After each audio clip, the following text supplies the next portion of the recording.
How do you guys plan for the albums that you release? Like, for example, the future one that you're planning. We have we have our feelers out in the industry, regularly trying to find out what is hot.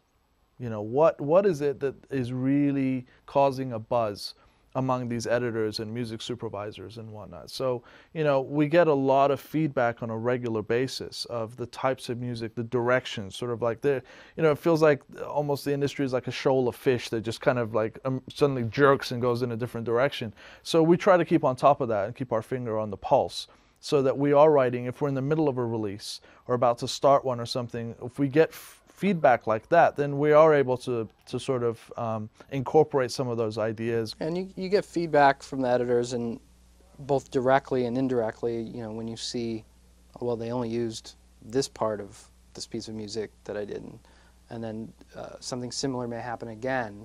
You're like, okay, well, I'm getting what's working. This is over the course of, the years that we've been doing it. So I think it comes down to what you said, the sensibility in general. Whether you're writing a slow drama piece or a fast action piece, of that energy and trying to keep the viewer's attention drawn on the music and then on the picture and ultimately the movie. Full Tilt, we're not like a full-service production library. We focus on the stuff that we feel we're really good at and that we have the most fun doing.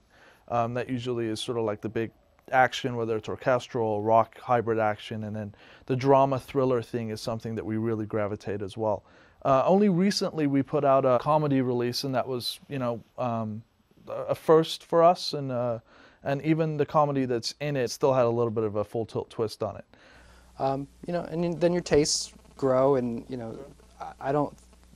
it would be difficult for me to rewrite some of the music that like I wrote on Full Tilt 1 because my tastes are completely different.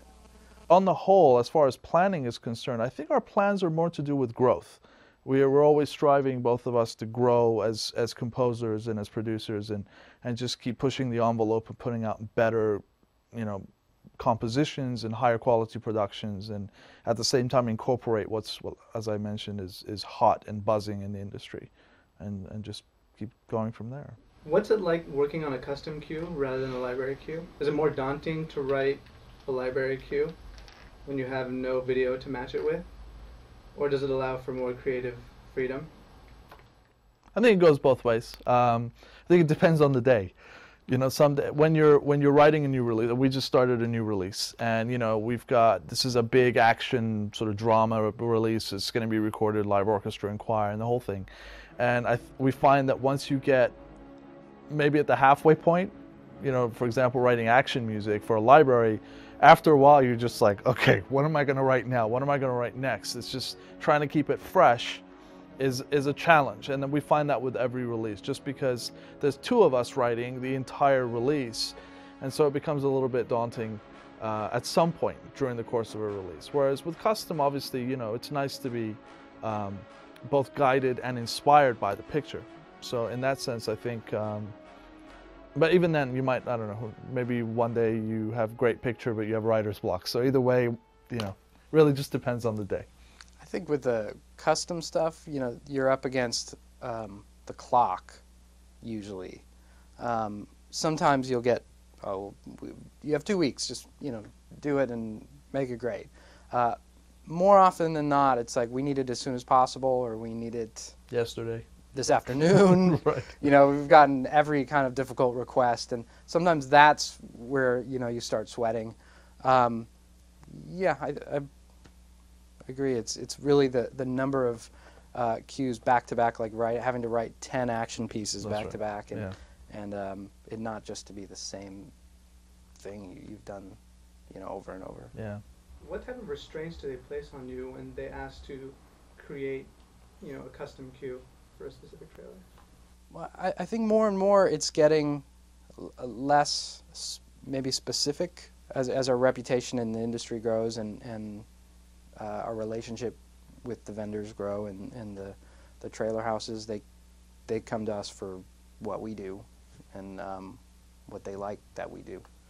So, you know. Yeah, you know, I think that stands true. I mean, oftentimes, well, not oftentimes, but sometimes you run into a campaign where, you know, and this happens in film, it happens in television. You know, these people have temp love. They've temped in some music from either another trailer or more likely from a film score, and they've lived with it for so long before they reach us that they're just in love with this piece of music. And obviously, then it becomes a challenge of capturing and emoting what it is that they like best about that piece of temporary music, while at the same time being as original and bringing as much of us to the table. And sometimes we have leeway and leverage to do that, and other times we just, you know, we just get forced, we get pigeonholed, and you just basically have to do, you know, a close version of it. And then, you know, there's been times I did a campaign for My Bloody Valentine 3D, and they came and they said, listen, this is the sound effect of the guy when he's killing people in the movie, and take the sound effect and do whatever you want. We don't really know. So, and you know, the first version I came back with is the version that ended up in the trailer. So I mean, it really runs the gamut as far as freedom is concerned. Yeah, I think the X-Men Origins Wolverine trailer was one of those. They had debuted an early cut of the trailer at, I think it was Comic-Con. Yeah. And they absolutely loved it, but they didn't want to use the original piece which they used at Comic-Con, which was from 300, and but they loved the huge sort of a cappella choir section, and so we went through maybe, I don't know, somewhere 5 to 8 revisions, trying to get capture what they love about the choir section. And then, you know, trying to do our take, and then like we want it a lot closer. Then you go in one direction, and then like, you know, let's pull it back the other way. But you know, like Kaveh said, that you'll get married to a certain thing, and so when you end up seeing the trailer, you know, they'll blast that one choir section and then come back. But you know, there's a whole half a piece in front of that and outro piece in back of that too that you know, has a lot more that we brought to something like that, versus trying to like chase a temp.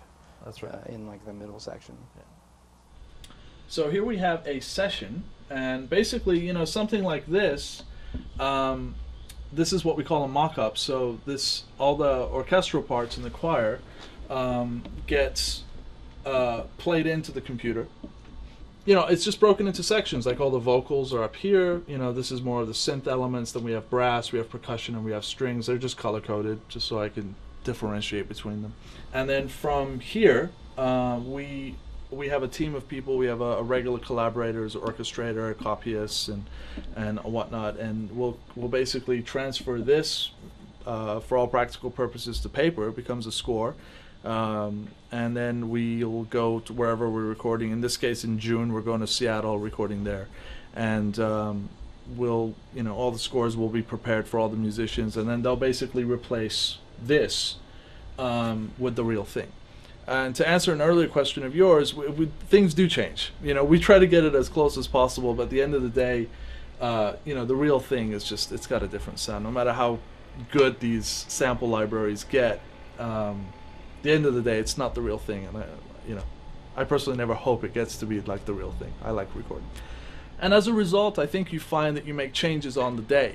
You could be sitting in front of the orchestra and something happens that necessarily didn't happen that way in the mock-up. So you end up making changes, and it becomes a lot more dynamic process on the day of the recording than it is, you know, putting it together ahead of time.